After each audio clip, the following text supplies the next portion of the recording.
এসে যাচ্ছে, সবসময় মোবাইল হাতে, সবসময় মোবাইল হাতে, কিছু না কিছু একটা দেখছেন, কিছু না কিছু একটা লিখছেন, কিছু না একটা পড়ছেন। সেখানে আপনি উদাসীন গাফিল কেন থাকবেন যে আপনার শরীর নামাজ পড়ছে আর মন গোটা দুনিয়ায় ঘুরে বেড়াচ্ছে? হ্যাঁ, দুনিয়াদারি করে বেড়াচ্ছে, দুনিয়ার হিসাব করে বেড়াচ্ছে, দুনিয়ার চিন্তাতে মগ্ন রয়েছে, এমনটা কেন হবে? ইন্নাল হাসানাত ইউযহিবনা সাইয়্যাত, কারণ মানুষ যখন বেশি বেশি নেকি করে তখন মানুষের ভুল ত্রুটি থাকলে সেগুলিকে ধুয়ে মুছে সাফ করে দেয়। ওয়ালাইকুম রাহমাতুল্লাহ ওয়া বারাকাতুহু। বড়ই দুঃখ লাগে ওই সব মানুষগুলিকে দেখে রমজানের পরে, যে রমজান মাসে এত বেশি তারা কঠোর পরিশ্রম করে ইবাদতবন্দি করত, সীমাহীন। বসে গেছে আসর থেকে মাগরিব কোরআন পড়তেই আছে মসজিদে, হয়তো জোহর থেকে আসর বসেই আছে মসজিদে, হয়তো আর কত কঠোর পরিশ্রম করে। হ্যাঁ, রোদে কষ্টে, গরমের দিন আরব দেশগুলিতে দেখা যাচ্ছে, আমাদের দেশ কম গরম নয় এই সময়টায়, তো গরমে তারা রোজা রাখছে আর রমজান পরে কাবিরা গুনাহে লিপ্ত। জি, এরা আল্লাহকে শুধু এক মাস চেনে, 11 মাস এদের আল্লাহর সাথে কোনো পরিচয় নেই। বেসাল কম, এরা হচ্ছে সবচেয়ে খারাপ মানুষ। ইমাম আহমদ রাহিমাহুল্লাহর ভাষায়, আল্লাযীনা লা ইয়ারিফুনা আল্লাহ ইল্লা ফি রমজান, যারা রমজান মাসে শুধু আল্লাহর সাথে পরিচয় রাখে, সম্পর্ক রাখে, 11 মাস আল্লাহর সাথে তারা সম্পর্কহীন। রমজান মাস একটি সুবর্ণ সুযোগ, বেটার চান্স মানুষের জন্য, যে এই সময় মানুষের জীবনে একটা বিপ্লব আসবে, ইনকিলাব আসবে, পরিবর্তন আসবে, ভালো পরিবর্তন। যখন ভালো পরিবর্তন আপনার মধ্যে চলে এসেছে, আলহামদুলিল্লাহ, আল্লাহ শুকরিয়া আদায় করেন এবং এইটাকে আপনি লালন করে ধরে রাখেন, শক্ত করে ধরে রাখেন। আর এটা আপনার জন্য সৌভাগ্য যে রমজান পেয়েছেন, আর সেখান থেকে আপনার ইউটার্ন হয়েছে। যখন ভালো পথে চলে এসেছেন, তো সেই পথকে ধরে রাখা আর সেই পথের অবিচল থাকা অত্যন্ত গুরুত্ব রাখে। রব্বুল আলামিন ইরশাদ করেন, আকিমিস সালাতা তারফাইন নাহার, শুধু রমজান মাসে নামাজ নয়, সালাত কায়েম করো দিনের দুই প্রান্তে, সকাল বিকেল। সকালে ফজরের সালাত আর জোহরের সালাত, এই দিকটাই ফজর আর জোহর সকাল বলতে, আর আসর মাগরিব এশা, জুলাফা মিনাল লাইল, আর রাতের কিছু অংশে, দিনের দুই প্রান্তে আর রাতের কিছু অংশে। ইন্নাল হাসানাত ইউযহিবনা সাইয়্যাত, কারণ মানুষ যখন বেশি বেশি নেকি করে তখন মানুষের ভুল ত্রুটি থাকলে সেগুলিকে ধুয়ে মুছে সাফ করে দেয়। জি, আবু যার রাদিয়াল্লাহু তাআলা আনহু রাসূলুল্লাহ সাল্লাল্লাহু আলাইহি ওয়াসাল্লাম থেকে বর্ণনা করছেন, বলছেন, ইত্তাকিল্লাহ হাইসুমা কুনতা, তুমি যেখানেই থাকো না কেন আর যে কোনো সময় থাকো না কেন, তোমার যে কোনো মৌসুম হোক না কেন, রমজান হোক আর অন্য মাস হোক, আর যে কোনো জায়গায়, মক্কায় থাকো, মদিনায় থাকো, আর দাম্মামে থাকো, আর বাংলাদেশে থাকো, আর কাফের দেশে থাকো, ইউরোপে থাকো, আর আমেরিকায় থাকো, হ্যাঁ, ভালো জায়গায় থাকো আর মন্দ জায়গায় থাকো, মসজিদে থাকো আর ঘরে বাইরে, যেখানেই থাকো না কেন, হাটে বাজারে, ইত্তাকিল্লাহ, আল্লাহকে ভয় করো, যেখানেই থাকো না কেন। ওয়া আতবাই সাইয়্যাতাল হাসানা, মানুষের ভুল ত্রুটি হইতেই পারে, বেশি বেশি নেকি করতে থাকো। কি হবে? তামহুহা, তাহলে যে ভুল ত্রুটি হলো সেগুলিকে মুছে দেবে, মুছে দেবে। যেমন কোনো জায়গায় বাড়িতে আপনার যদি পেশাব করে দেয় আপনার কচি কাঁচা বাচ্চারা, হ্যাঁ, অথবা ধরেন আর কোনো প্রাণীতে আপনার পেশাব করে দিয়েছে, তাহলে কি করবেন? তারপরে পানি বহিয়ে দিবেন। পানি বহিয়ে দিলে কি হয়ে যাবে? সেটা পরিষ্কার পরিচ্ছন্ন হয়ে যাবে। আর কি করবে? ওয়াখালিকিন নাস বিখুলুকিন হাসান, তাকওয়া এবং বেশি বেশি নেকি করা, যাতে করে অল্প গুনাহ থাকলে অল্প পেশাব আর বেশি পানি। পেশাব ছিল 100 গ্রাম 200 গ্রাম, বা 200 মিলি, আর আপনার পানি হচ্ছে 2 লিটার 5 লিটার দিয়ে সাফ হয়ে গেল। ওইরকম হচ্ছে নেক আমল, বেশি বেশি নেকির কাজ করা। তামহুহা, তাহলে গুনাহগুলিকে মুছে দেবে। ওয়াখালিকিন নাস বিখুলুকিন হাসান, মানুষের সাথে ভালো আচরণ করো, তাহলে আল্লাহর সাথে সুসম্পর্ক থাকবে, আর আল্লাহর সৃষ্টি, আল্লাহর বান্দাদের সাথে সুসম্পর্ক থাকবে, আর জান্নাত যাওয়া সহজ। তিরমিজির হাদিস, এছাড়াও আবু দাউদ, মুসনাদ আহমদ, অন্যান্য হাদিসের কিতাব রয়েছে, হাদিসটি হাসান। মানুষ নেক আমল যত বেশি করবে তত বেশি আল্লাহর কাছাকাছি হইতে পারবে, আর আল্লাহর নৈকট্য অর্জন যে যত বেশি করতে পারবে সে তত বেশি তার জান্নাতকে সুনিশ্চিত করতে পারবে।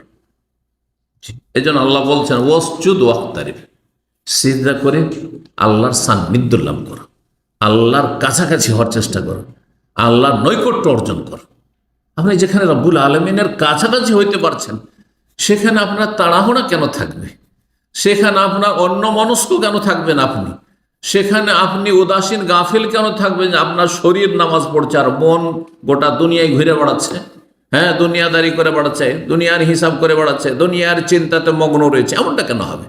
বরং আপনি মনোযোগী হয়ে খুশুর সাথে আপনি আল্লাহকে সিজদা করবেন।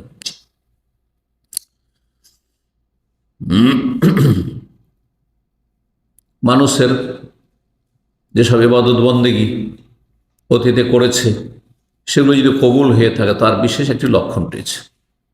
লক্ষণ সেটি হচ্ছে যে নেকির পরে নেকি করা। রমজান মাসে নেকি করেছেন, তারপরে যদি নেকি করতে পারেন আপনি আর গুনাহ থেকে বেঁচে থাকতে, রমজান মাসে গুনাহ থেকে বেঁচে থেকেছে, রমজান মাসে গুনাহ থেকে বেঁচে থেকেছেন, যেই গুনাহগুলি হয়তো টেম্পোরারি গুনাহ, মানে রমজানের দিনে পানাহার করা গুনাহ ছিল, তাই না? কিন্তু রাত্রে জায়েজ ছিল, তাহলে টেম্পোরারি গুনাহ। দিনে শুধু খাওয়া দাওয়া করা, পানাহার করা হারাম রমজানের দিনে, রাত্রেও চলবে। তারপরে বাকি 11 মাস রাত দিন যখন ইচ্ছা তখন আপনি পানাহার করেন, সেগুলি থেকেও বেঁচে থেকেছেন আপনি। তারপরে রমজান যখন পার হয়ে চলে গেল, যদি আপনি তারপরেও ভালো কাজে কন্টিনিউ করতে পারেন তাহলে এটি হচ্ছে আপনার রমজানের ইবাদত বন্দেগী কবুলিয়াতের লক্ষণ। নেকির পরে নেকি যদি আপনার জীবন থাকে তাহলে কবুল হয়েছে, আর যদি নেকির পরে গুনাহ শুরু হয়ে যায় তার মানে আপনার রমজানের ইবাদত বন্দেগী আল্লাহ আপনার মুখে ছুড়িয়ে দিয়েছে, কবুল হয়নি। জি, উলামায়ে কেরামগণ এই কথাই বলেছেন। জি, কোন ব্যক্তির আমল কবুলের আলামত হচ্ছে, লক্ষণ হচ্ছে যে আল হাসানাত বাদ আল হাসানা, হজ করে আসার পরে ভালো, মানে হজের আগে যা ছিল কিছু ত্রুটি ছিল, হজ করার পরে আর ওইসব গুনার দিকে নেই, রমজানের পরে ওইসব গুনার দিকে আর নেই। জি, এইরকম যে কোনো ইবাদত বন্দেগীর পরে যদি গুনহার বোঝা কমে আসে, গুনহার পরিমাণ কমে আসে, তাহলে জানতে হবে যে তার ইবাদত বন্দেগী কবুল হয়েছে। আর গুনাহ যদি ওই রকমই থেকে যায় যে রমজানের আগেও যেমন গুনাহগার ছিলেন এখন ওই গুনাহগুলি আবার করা শুরু করলেন, তাহলে আপনার ইবাদত বন্দেগী আল্লাহ কবুল করেননি। আর সালাফে সালেহিন সাহাবাই কেরামগণ 6 মাস রমজানের আগমনের জন্য দোয়া করতেন, আর রমজান পার হওয়ার পরে 6 মাস আল্লাহর কাছে রমজানের ফরজ নফল আল্লাহ যেন কবুল করেন, কবুলিয়াতের দোয়া করতেন। কোরআনে কারিমে সূরা মুমিন আল্লাহ ওদের প্রশংসা করেছেন, ওয়াল্লাযী ইউতুনা মা আতাও, যারা যা আমল করার যতটা পারল করলো, ওয়া কুলুবুহুম ওয়াজিলা, আমল করার পরও তাদের অন্তর ভয়ে ভীত থাকে, ভয় পায়।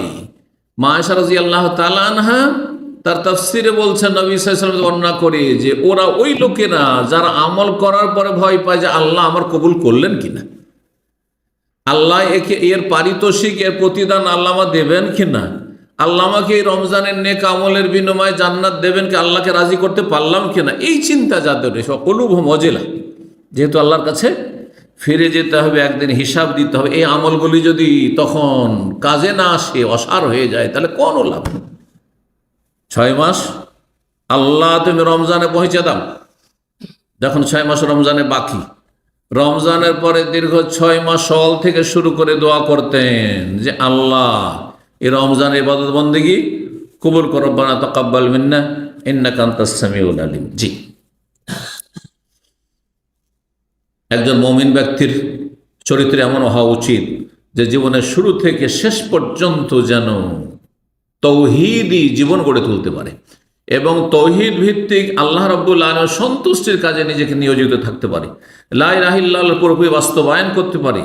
আল্লাহ রাব্বুল আলামিন যখন রমজান মাসে আপনাকে সিয়ামের তৌফিক দিয়েছেন, কিয়ামের তৌফিক দিয়েছেন, দান সাদকার তৌফিক দিয়েছেন, যাকাত তো অধিকাংশ মুসলিমরাই দিয়ে থাকেন রমজান মাসে, ইতিকাফও অনেকে করতে পেরেছেন, অনেক দোয়া করেছেন। সুতরাং যথাযথ এটিকে রক্ষা করেন, এটির হেফাজত করেন, আর গুনহার বোঝা বাড়িয়ে এগুলোকে নষ্ট করে দেবেন না। প্রিয় নবী মুহাম্মদ রাসূলুল্লাহ সাল্লাল্লাহু আলাইহি সাল্লাম বলেছেন এই ক্ষেত্রে, মান কামা রমাযানা ঈমানান ওয়া ইহতিসাবান গুফিরা লাহু মা তাকাদ্দামা মিন যামবি, মান সামা রমাযানা ঈমানান ওয়া ইহতিসাবান গুফিরা লাহু মা তাকাদ্দামা মিন যামবি। অতীতের গুনাহ কার মাফ হবে? যেই ব্যক্তির অন্তরে সততা আছে যে আল্লাহ, এই যে রমজানে সিয়াম রাখলাম, রোজা রাখলাম, রমজানে তারাবি পড়লাম, এরপরে পাপের দিকে কখনো আর ফিরে যাব না, তাদের অতীতের গুনাহগুলি মাফ হয়ে যাবে। আল্লাহ যেন বুঝার তৌফিক দান করেন। নবী সাল্লাল্লাহু আলাইহি ওয়াসাল্লাম জনৈক ব্যক্তি আসলো, আসার পরে বলছে, ইয়া রাসূলুল্লাহ, আমাকে কিছু ওসিয়ত করুন, আউসেনি ইয়া রাসূলুল্লাহ। তখন রাসূলুল্লাহ সাল্লাল্লাহু, অন্য হাদিসে রয়েছে যে সাহেব বলছেন, কুল্লি ফিল ইসলামে কওলান, আমার মুসলিম জীবনে এমন একটি সংক্ষিপ্ত সার কথা বলে দেন যে লা আসআল আনহু আহাদান বাদাকা আও গায়রাকা। দুই রকম হাদিস রয়েছে, আপনার পরে আর কাউকে যেন জিজ্ঞাসা করার প্রয়োজন না হয়, বা আপনার দুনিয়া থেকে চলে যাওয়ার পরে যেন কাউকে আমার জিজ্ঞাসা করার প্রয়োজন না হয়। সার সংক্ষেপ একটি ইসলামের খোলাসা কথা বলে দেন যে যেটা করলে আমি জান্নাত পেয়ে যাব। নবী সাল্লাল্লাহু আলাইহি ওয়াসাল্লাম বলেন, কুল আমানতু বিল্লাহি সুম্মা ইসতাকিম, বলো আমি আল্লাহর প্রতি ঈমানদার হয়েছি, ইন্নাল্লাযীনা ক্বালু রাব্বুনা, আল্লাহর বাস্তবায়ন করেছি, সুম্মা ইসতাকিম সুম্মা ইসতাকামু, তারপরে এই পথে আপনি অবিচল অটল থাকবেন। এই নির্দেশিত নবী সাল্লাল্লাহু আলাইহি ওয়াসাল্লাম, আমানতু বিল্লাহ বলো, আল্লাহর প্রতি ঈমান নিয়ে এসেছি যে তিনি আমার রব, তিনি আমার মাবুদ, আর তারপরে এই পথে তুমি সোজা থাকো। সোজা থাকবেন আপনার খেয়াল খুশি না রব যেমন চেয়েছেন? এই জন্য একটি আয়াতে, যে আয়াতটি সম্পর্কে সালাফগণ বলতেন কোরআনে সবচেয়ে কঠিন আয়াত, সবচাইতে কঠিন কথা, ফাস্তাকিম কামা উমিরতা।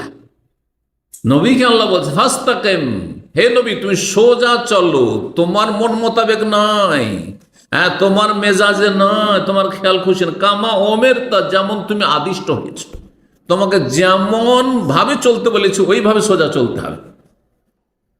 সোজাই চলছেন আপনি, কিন্তু আপনার মালিকের কথা শুনে খুব ভালো কাজ করছেন আপনি আপনার কোম্পানিতে, কিন্তু মালিক বলছে এই দিকে যান, আপনি যাচ্ছেন এই দিকে, সন্তুষ্ট করতে পারবেন?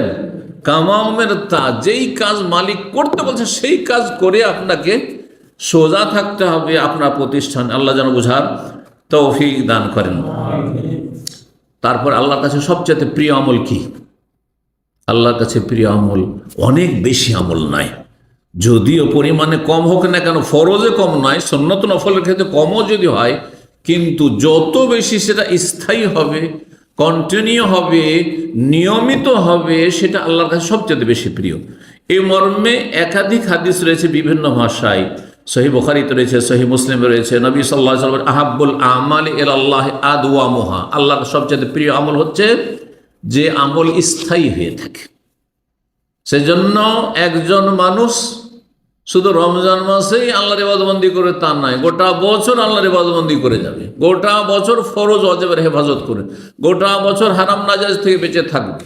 এর চাইতে ভালো কোয়ালিটি হচ্ছে যে শুধু রমজানেই আপনি তারাবি পড়বেন এমন কথা নয়, বরং রমজান পরেও তাহাজ্জুদ পড়ার চেষ্টা করবেন আপনি। রমজান মাসেই শুধু সলাতুল দুহা পড়তেন এমন নয়, গোটা বছর সলাতুল দুহা কমপক্ষে 2 রাকাত 4 রাকাত হইলেও পড়ার চেষ্টা করবেন। রমজান মাসেই শুধু ফরজ নয় রোজা রাখলেন এমনটা শুধু নয়, মাঝে মধ্যে প্রতি মাসে কিছু না কিছু কমপক্ষে 3টি সিয়াম পালনের চেষ্টা করবেন। আদওয়ামুহ, আল্লাহর কাছে সবচেয়ে প্রিয় আমল হচ্ছে যে আমল যত বেশি স্থায়ী হবে, কন্টিনিউ, ওয়াইন কাল্লা, যদিও পরিমাণ কম হোক না কেন। আপনি 11 রাকাত তাহাজ্জুদ পড়তে পারছেন না, আপনি 7 রাকাত পড়েন, 7 রাকাতও পড়ছেন না, কিন্তু আজানের 10 মিনিট 20 মিনিট আগে উঠে আপনি 2 রাকাত নামাজ পড়েন, তারপরে 1 রাকাত থেকে 2 রাকাত ভেতর পড়েন। প্রতি রাতে আপনি 5 মিনিট 10 মিনিট আল্লাহর সাথে নির্জনে একটু কথা বলেন। ওই রমজান মাসে শুধু খুব কান্নাকাটি করে দোয়া করেছেন, আর গোটা 11 মাস আর এটা নসিব হয় না, এমন হবেন না। যদি আপনি কোনো হারাম কাজ করছেন না, কারণ এটি সুন্নতের নফলের বিষয় ছিল, হ্যাঁ গুনহার কাজ করছেন না, কিন্তু আপনার জন্য বেশি ভালো ছিল যে অল্প পরিমাণ হলেও প্রতি রাতে কিছু না কিছু আপনার ইবাদতবন্দি আছে, প্রতিদিনে কিছু না কিছু তেলাওয়াত আছে। অধিকাংশ মুসলিমরা যারা কোরআন খতমকারী, রমজান মাসে দেখা যায় যে 11 মাস কোরআন ছুঁয়েই দেখে না। রমজানে হয়তো কয়েক খতম দিয়েছে, কিন্তু গোটা 11 মাসে কয়েক খতম হচ্ছে, 1 খতমও না। এটা এত ভালো কাজ নয়, বরং আপনি আপনি কোরআনে কারীম থেকে আপনি দুনিয়া আখিরাতের বরকত হাসিল করবেন, যেমন রমজান মাসে তেমনি রমজান ছাড়াও কিছু না কিছু, আরে এক পৃষ্ঠাও যদি হয়, দৈনিক 2 পৃষ্ঠা হোক, 3 পৃষ্ঠা হোক, সামান্য হোক, যতটা যে পারেন তেলাওয়াত করেন। আল্লাহ রাব্বুল আলামিন নিয়ামত সম্পর্কে জিজ্ঞাসা করেন, আপনার মোবাইল বড় নিয়ামত, ইন্টারনেট বড় নিয়ামত, হ্যাঁ, নাকি আপনার কোরআনে কারীম বড় নিয়ামত? চিন্তা করুন তো দেখি।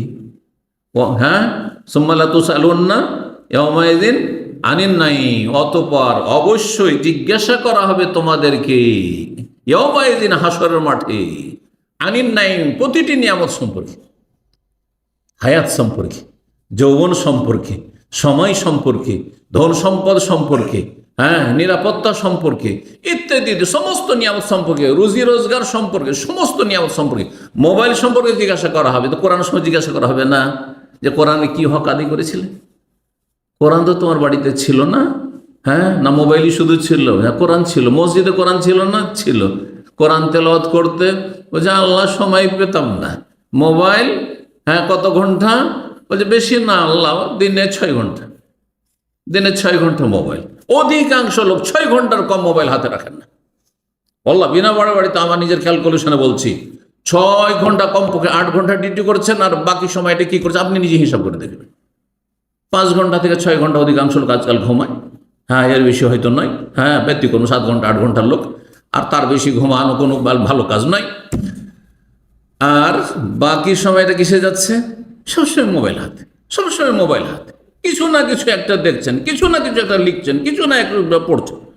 আরে ভাই, মোবাইলের এত হক আদায় করছেন, হ্যাঁ, আর রব্বুল আলামিনের কালাম, আল্লাহর বাণী, আল্লাহর কথা, এগুলি কালামুল্লাহ, তার কি হক আদায় করলেন? এই নিয়ামতের কি হক আদায় করলেন? এই নিয়ামত সম্পর্কে জিজ্ঞাসা করা হবে। বিশেষ করে যারা কোরআন পড়তে পারেন তাদেরকে বলছি, হাফেজে কোরআন সতর্ক সাবধান, আলেমে দ্বীন সতর্ক সাবধান। হাফেজে কোরআন হয়ে যদি কোরআন খতম করা নসিব না হয়, ওর চাইতে বড় হতভাগা কিছু নেই। হাফেজে কোরআন হয়ে যদি কোরআন ভুলে যায়, তাহলে ওর চাইতে বড় বদনসিব কেউ নেই। জি। আর আলেম হয়ে যদি বেআমল হয়ে যায়, ওর চাইতে বড় বদনসিব কেউ নেই। জনসাধারণ যারা কোরআন শিখেছেন, আল্লাহর নিয়ামতের শুকরিয়া আদায় করেন। যারা কোরআন শিখতে পারেননি, বড়ই বঞ্চিত, মাহরুম, কোরআন শিখার চেষ্টা করেন। এখন সর্বস্তরের মুসলিম ভাই বোনদেরকে বলছি, আল্লাহ যেন আমাদের এগিয়ে যাওয়ার তৌফিক দান করেন। যখন আল্লাহর কাছে সবচেয়ে প্রিয় আমল হচ্ছে কি? স্থায়ী আমল, যদিও পরিমাণ কম হোক না কেন। মা আয়েশা রাদিয়াল্লাহু তাআলা আনহাকে কেউ জিজ্ঞাসা করছেন, কোন মহিলা, যে রাসূলুল্লাহ সাল্লাল্লাহু আলাইহি ওয়াসাল্লাম আমল কেমন ছিল? তো বলছেন জবাবে, কানা আমালুহু দীমা, সহিহ বুখারী মুসলিমের হাদিস। দীমা মানে স্থায়ী আমল হতো, এই নয় যে টেম্পোরারি, হ্যাঁ, একবার সালাতুদ দুহা পড়লেন তার নেই 2-4 মাস, এমন নয়। হ্যাঁ, এই শাওয়াল মাসে 6টা রোজা রাখলেন তো আর নেই, এমন নয়। দীমা, যে কোনো আমল করতেন স্থায়ীভাবে আমল করতেন। জি। সুতরাং যথাসাধ্য যে কোনো ইবাদত বন্দেগীর ক্ষেত্রে আমরা যেন সেটাকে টিকিয়ে রাখার চেষ্টা করি। সেটা আল্লাহর জিকির আজকার হোক। যখন বালা মুসিবত বললেন, খুব ডাকলেন, লা হাওলা ওয়ালা কুওয়াতা ইল্লা বিল্লাহ, কত যে পড়লেন আপনি, হাসবুনাল্লাহু ওয়া নি'মাল ওয়াকিল, কত যে পড়লেন আপনি। আর যখন বিপদ আপদ আসলো, কত যে আল্লাহকে ডাকলেন, আল্লাহর কাছে দোয়া করলেন, তারপরে খবরই নেই। জিকির আজকার হোক, দোয়া হোক, হজ উমরা হোক, ভালো কাজের উপদেশ দেওয়া হোক, অন্যায় কাজে বাধা দেওয়া হোক, দাওয়ার কাজ করা হোক, এলেম শিখা হোক, হ্যাঁ, অল্প হলেও স্থায়ী করবেন। প্রতি সপ্তাহে কমপক্ষে একটা আলোচনা শুনছেন, একটা আলোচনায় হাজির হচ্ছেন ইসলামী সেন্টারে। এটা ওর চাইতে ভালো যেই ব্যক্তি হয়তো রমজান মাসে অথবা অন্য কোনো মাসে বা কোনো সপ্তাহে একটিও দাস ছাড়লো না, এক সপ্তাহের সবগুলি দার্সে থাকলো, আর তারপরে নেই 2 মাসও, এগুলো ধারে কাছে নেই। হ্যাঁ, সোশ্যাল মিডিয়াতে ভালো ভালো আলেমদের লেকচারগুলি একসময় শুনলো তো শুনলো, খুব শুনলো, আর এত বেশি শুনলো যে ওর নিজে ধরেই রাখতে পারছে না, এত বেশি শুনেছে। আর 2-3 মাস 4 মাস এমন দুনিয়াদারিতে লেগে গেল যার খোঁজ খবরই নেই। আল্লাহ এটা পছন্দ করেন না। যে কোনো আমল করেন সেটাকে স্থায়ী করার চেষ্টা করেন। এইরকমই তওবা ইস্তেগফার, এই নয় যে তওবা ইস্তেগফার শুধু মনে হয়েছে আমি একটা গুনাহ করে দিই সেই জন্য তওবা ইস্তেগফার কন্টিনিউ করবেন আপনি, কারণ আমাদের অজান্তে ভুল ভ্রান্তি হচ্ছে। আর যদি নাও হয়, নবীকে যেখানে আল্লাহ বলছেন হ্যাঁ, সূরা ইজা জা নাসরুল্লাহ থেকে বলছেন, হ্যাঁ, ফাসাব্বিহ বিহামদি রাব্বিকা ওয়াস্তাগফিরু, আল্লাহর কাছে ক্ষমা প্রার্থনা করো। নবী আল্লাহ ক্ষমা প্রার্থনা করতে বলছেন। সুতরাং আমরা যদি টের নাও পাই যে আমার গুনাহ হলো, তবুও তওবা ইস্তিগফার আমাদের কন্টিনিউ করতে হবে। আল্লাহ রাব্বুল আলামিন যেন আমাদেরকে সঠিক বুঝ দান করেন, নেক আমলের তৌফিক দান করেন। এবং আল্লাহ রাব্বুল আলামিনের বিধান কোরআনে কারীমের এবং রাসূলুল্লাহ সাল্লাল্লাহু আলাইহি ওয়াসাল্লামের সুন্নায় যে রয়েছে একটি মৌলিক বিধান, তা হচ্ছে যে কোনো ইবাদত বন্দেগীর সমাপ্তিতে বেশি বেশি আল্লাহর কাছে তওবা ইস্তিগফার করা। আল্লাহর ইবাদত করলেন, তারপর আল্লাহর কাছে ক্ষমা চাইবেন। রহস্য কি? যে আল্লাহ, যতই সুন্দর ইবাদত করি আর যতই বেশি পরিমাণ ইবাদত করি, তবুও তোমার হক আদায় করতে ঘাটতি, ত্রুটি, ভুল ভ্রান্তি থেকেই গেছে। হ্যাঁ, সুতরাং আল্লাহ যেটুকু ত্রুটি থেকে গেছে, ঘাটতি কমতি থেকে গেছে, তার জন্য তোমার কাছে ক্ষমা চাইছি, তার জন্য তোমার কাছে ক্ষমা চাইছি। বাথরুম থেকে বাথরুম সেরে বেরোলো, এটা উদাহরণ দিই। বাথরুমে গিয়ে কি বা গুনাহ করলেন আপনি? হ্যাঁ, কোনো গুনাহ করেছেন ওখানে? একাই তো সেখানে আছেন, কি গুনাহ করলেন ওখানে? বাথরুম করে যখন বেরিয়ে আসছেন, তখন দোয়া শিখাচ্ছেন নবী সাল্লাল্লাহু আলাইহি ওয়াসাল্লাম, কি? গোফরানাকা, আল্লাহ তোমার কাছে ক্ষমা চাই। আসআলুকা গোফরানাকা, তোমার কাছে ক্ষমা চাই আল্লাহ, মাফ করো আল্লাহ। ওলামার রহস্য বলছেন, ক্ষমা চাইছেন কেন? এই জন্য চাইছেন যে আল্লাহ, এই নাপাক জায়গাতে আমি 2 মিনিট 3 মিনিট যে বসে থাকলাম, এই সময়টা জিকির আজকার থেকে বঞ্চিত থাকলাম, তোমাকে স্মরণ করা থেকে বঞ্চিত থাকলাম, দোয়া থেকে, কোরআন তেলাওয়াত থেকে বঞ্চিত থাকলাম, এটা আমার জীবনে ত্রুটি হলো, আল্লাহ তুমি মাফ করে দাও। জি, এ হচ্ছে রহস্য। তাহলে আপনি চিন্তা করুন, ইবাদত বন্দেগী, মেলা ইবাদত বন্দেগীর ক্ষেত্রে এবং আম্বিয়া রাসূলগণ জীবনীতে তা প্রমাণিত হয় যে তারা সবাই তওবা ইস্তিগফার করেছেন। যেমন সূরা ইজা জা নাসরুল্লাহর কথা বলছিলাম, আল্লাহ সাহায্য এসেছে, হ্যাঁ, ইসলামের বিজয় হয়েছে, মাশাআল্লাহ, বীর মুজাহিদ হয়েছেন, কাফেরকে পরাজিত করেছেন। তারপর আল্লাহ কি বলছেন? হ্যাঁ, মক্কা বিজয়ের পরে এর চেয়ে বড় বিজয় আর কি হইতে পারে? হ্যাঁ, তসবিহ করো, আল্লাহর প্রশংসা করো, ক্ষমা চাও, ওয়াস্তাগফিরহু ইন্নাহু কানা তাওয়াবা। জি, হাজী সাহেবদেরকে আল্লাহ বলছেন, আল্লাহ রাব্বুল আলামিন বলছেন, সুম্মা আফিযু মিন হাইসু আফাযান নাস, যেখান থেকে সবাই ফিরে আসতো যুগ যুগ ধরে, মানে আরাফায়, মক্কার লোকের আরাফায় যেত না, মুজদালিফাতে ঘুরে চলে আসতো, যে আমাদের হজ এখান থেকে শেষ। এ মূর্খরা, মক্কার যারা কুরাইশ, তারা বলছে যে আমরা হচ্ছি হিন্দুদের ব্রাহ্মণদের মতো, মানে সিনিয়র আমরা। সুতরাং যখন আমরা সিনিয়র, আমাদের সব কাজ করা লাগবে না। বাইরের বহিরাগত যারা হাজি আসতো অন্য বংশের, তারাকে আরাফা যেতে হইতো জাহিলি যুগে। আর মক্কার কুরাইশরা মুজদালিফা থেকে ফিরে আসতো, কারণ আরাফা, হ্যাঁ, হুদুদ হারামের বাইরে চলে যায়। আমরা হারামের বাইরে কেন যাব? বলতো নাহানো আহলু হারামিল্লাহ ফালা নাখরুজ মিন হারামিল্লাহ, আমরা হচ্ছে আল্লাহর হারামের বাসিন্দা, সুতরাং আল্লাহর হারাম থেকে বেরোবো না। আল্লাহ সুম্মা আফিযু মিন হাইসু আফাযান নাস, হে মক্কার মুশরিকেরা, তোমরা ইসলাম কবুল করেছো। হে মক্কার কুরাইশরা, যারা ইসলাম কবুল করেছে, মক্কা বিজয়ের পরে সব মুসলমান হয়ে গেছো, এখন বিদায় হয়ে যে নবীর সাথে শরীক হয়েছো। সুম্মা আফিযু মিন হাইসু আফাযান নাস, যেখান থেকে সারা দুনিয়ার হাজী সাহেবরা আরাফা থেকে ফিরে আসো, ওখান থেকে তোমরাও ফিরে আসতো, ওখানেও যেতে হবে। এই জন্য আরাফাই অবস্থান না করলে হজ হয় না। এই আয়াত দ্বারা আল্লাহ রাব্বুল আলামিন ফরজ করেছেন। আর কি করো তারপরে? ওয়াস্তাগফিরুল্লাহ। আরে হজ করলেন, হজ করলে মায়ের পেট থেকে সদ্য ভূমিষ্ঠ শিশুর মতো মাসুম হয়ে গেলেন, নিষ্পাপ হয়ে গেলেন। তারপর আল্লাহ কি বলছেন? ওয়াস্তাগফির, আল্লাহর কাছে ক্ষমা চাও। হজ করেছে, আল্লাহর কাছে তওবা ইস্তিগফার করো। ইন্নাল্লাহা গফুরুর রহিম, সূরা বাকারা আয়াত 199।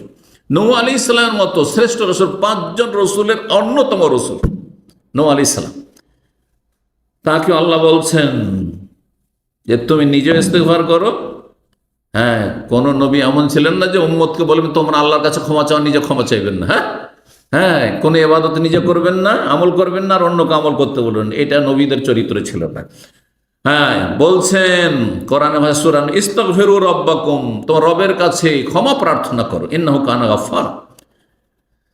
এরকম আদম আলাইহিস সালাম এবং তার সহধর্মিণী হাওয়া, তারা যখন এই ভুল করলেন, দুইজনেই যে দোয়া করেছিলেন তওবা করার জন্য, তাতে কি ছিল? রব্বানা যালামনা আনফুসানা ওয়া ইল্লাম তাগফির লানা, আল্লাহ যদি ক্ষমা না করো, মানে আমাদের ক্ষমা করো আল্লাহ, না হলে কোনো উপায় নেই। ওয়া তারহামনা, আল্লাহ যদি তো দয়া মায়া না করো, লানাকুনান্না মিনাল খাসিরিন, তাহলে আমরা ধ্বংস হয়ে যাব, ক্ষতিগ্রস্ত হব আমরা। সূরা আরাফ আয়াত নম্বর 23।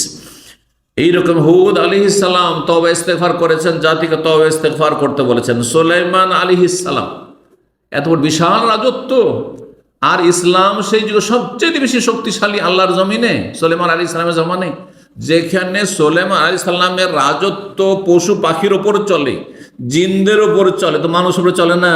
হ্যাঁ, তাহলে মানুষ যত তখন ছিল সবাই সুলাইমান আলাইহিস সালামের চাইতে দুর্বল ছিল অন্য শাসক কেউ থাকলে। যেমন বিলকিসের ঘটনা রয়েছে যে সোজা হুকুম হলো যে সোজা আসো, না হলে সেনাবাহিনী পাঠাচ্ছে লড়াইয়ের জন্য, সোজা ইসলাম কবুল করে এসে বিলকিস রানী হাজির হয়ে গেল, তাই না? তাহলে তখনকার যুগে মহাশক্তিধর শাসক ছিলেন সুলাইমান আলাইহিস সালাম, এবং নবীও ছিলেন। এত বড় নবী রসুল, এত ইসলামের খেদমত করার পরেও আল্লাহকে বলছে রব্বিগফিরলি, আল্লাহ আমাকে মাফ করে দাও, আল্লাহ আমাকে ক্ষমা করে দাও, ওয়াহাবলি মুলকান, আল্লাহ আমাকে এমন রাজত্ব দান করো, লা ইয়ামবাগি লি আহাদিন মিন বাদি। আগে বিনয়ী হওয়া, আল্লাহর কাছে খাকসারি, হ্যাঁ, নমনীয় হওয়া, নিজেকে ছোট করা, আর তারপরে আল্লাহর কাছে কোনো কিছু চাওয়া, এই দোয়াতে শেখানো হয়েছে। এইরকমই আল্লাহ রাব্বুল আলামিন যারা আল্লাহর কাছে তওবা ইস্তেগফার করে তাদেরকে আযাব দিয়ে ধ্বংস করবেন না, এই ওয়াদা করেছেন সূরা আনফাল আয়াত 33। ওমা কানাল্লাহু লিইউআযযিবাহুম ওয়া আনতা ফীহিম, হে নবী যতদিন আপনি আছেন ততদিন আল্লাহ এই জাতিকে আযাব দিয়ে ধ্বংস করবেন না পুরোপুরি। আর ওমা কানাল্লাহু মুআযযিবাহুম ওয়া হুম ইস্তাগফিরুন, আর আল্লাহ আযাব দেবেন না মানব জাতিকে যদি তারা আল্লাহর কাছে ক্ষমা চাইতে থাকে। ভুল হতে পারে, মানুষ মাত্র ভুল হবে, কিন্তু আল্লাহর কাছে যদি দৈনিক ক্ষমা চাইতে থাকেন তা আল্লাহ কখনো কি করবেন না? সমূলে ধ্বংস করে দেবেন না। আল্লাহ রাব্বুল আলামিন যেন আমাদেরকে তার গজব থেকে রক্ষা করেন, তার আযাব থেকে রক্ষা করেন, তার অসন্তুষ্টি থেকে রক্ষা করেন, এবং তার সন্তুষ্টি অর্জনের তৌফিক দান করেন, ফরজ ওয়াজিবের হেফাজতের তৌফিক দান করেন, হারাম নাজায়েজ থেকে বেঁচে থাকার তৌফিক দান করেন। যারা বহু পাপে লিপ্ত হয়েছে তাদেরকেও সম্বোধন করে সূরা জুমার আয়াত নম্বর 53 তে আল্লাহ ইরশাদ, কুল ইয়া ইবাদিয়াল্লাযীনা আসরাফু আলা আনফুসিহিম লা তাকনাতু মির রাহমাতিল্লাহ ইন্নাল্লাহা ইয়াগফিরুয যুনুবা জামিআ। হে আমার বান্দারা, আল্লাহ বলছেন, আল্লাহ সম্বোধনকে বলছে, হে আমার বান্দারা, আল্লাযীনা আসরাফু আলা আনফুসিহিম, যারা সীমা লঙ্ঘন করেছে, বাড়াবাড়ি করেছে, জি, যারা চরম অন্যায় কাজ করেছে, বিভিন্ন পাপে জড়িয়ে গেছে, গুনার কাজ হয়েছে, ফরজ ওয়াজিবে ঘাটতি হয়ে গেছে, লা তাকনাতু মির রাহমাত, যা হওয়ার হয়ে গেছে, ভুল তো হয়েই গেছে, আল্লাহর রহমত থেকে হতাশ হয়ে যেও না। ইন্নাল্লাহা ইয়াগফিরুয যুনুবা জামিআ, আল্লাহ সব গুনাহ মাফ করতে পারেন, শুধু আল্লাহর কাছে মাফ চাও, ক্ষমা চাও। এইরকম আল্লাহ রাব্বুল আলামিনের নবী বনি ইসরাইলকে সম্বোধন করে আল্লাহ রাব্বুল আলামিন বলেছেন, নবীর আয়াত নাযিল করেছেন, আফালা ইয়াতুবুনা ইলাল্লাহি ওয়া ইস্তাগফিরুন, অথচ আল্লাহর সাথে তারা শরীক করেছে, তৃতীয়বাদের, তিন মাবুদে বিশ্বাসী এই খ্রিস্টানরা, হ্যাঁ, ইহুদিরা কাফের হয়েছে, আল্লাহ বলছেন কোরআনে। তারপরে ইহুদি এবং খ্রিস্টানদেরকে সম্বোধন করে আল্লাহ বলছেন, আজকে দুনিয়া ইহুদিরা কত বড় জালেম, চিন্তা করুন, তাদেরকেও সম্বোধন করা বলছে, আফালা ইয়াতুবুনা ইলাল্লাহি ওয়া ইস্তাগফিরুন, তারা আল্লাহর কাছে তওবা কেন করে না, আল্লাহর কাছে কেন ক্ষমা চায় না? আল্লাহু গফুর, অথচ আল্লাহ বড় মার্জনাকারী, ক্ষমাশীল, বড়ই দয়ালু।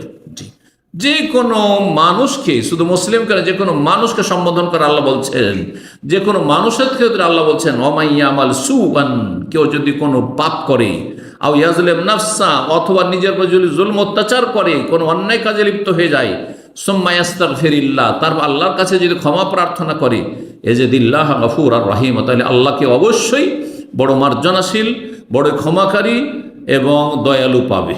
আল্লাহ যেন আমাদেরকে ক্ষমা করে দেন এবং ভুল ত্রুটি থেকে মুক্ত থাকার তৌফিক দান করেন। ভুল ত্রুটি হয়ে গেলে আল্লাহ যেন আমাদেরকে মাফ করে দেন এবং দিনের ওপর অবিচল থাকার তৌফিক দান করেন। ফরজ ওয়াজিবের আল্লাহ হেফাজতের তৌফিক দান করেন। সুন্নত নফল বেশি বেশি আদায়ের তৌফিক দান করেন। হারাম নাজায়েজ থেকে, আল্লাহর অসন্তুষ্টির কথা কাজ থেকে, সন্দেহের জিনিস থেকে, অসার ফালতু কথা কাজ থেকে আল্লাহ আমাদেরকে বেঁচে থাকার জন্য তৌফিক দান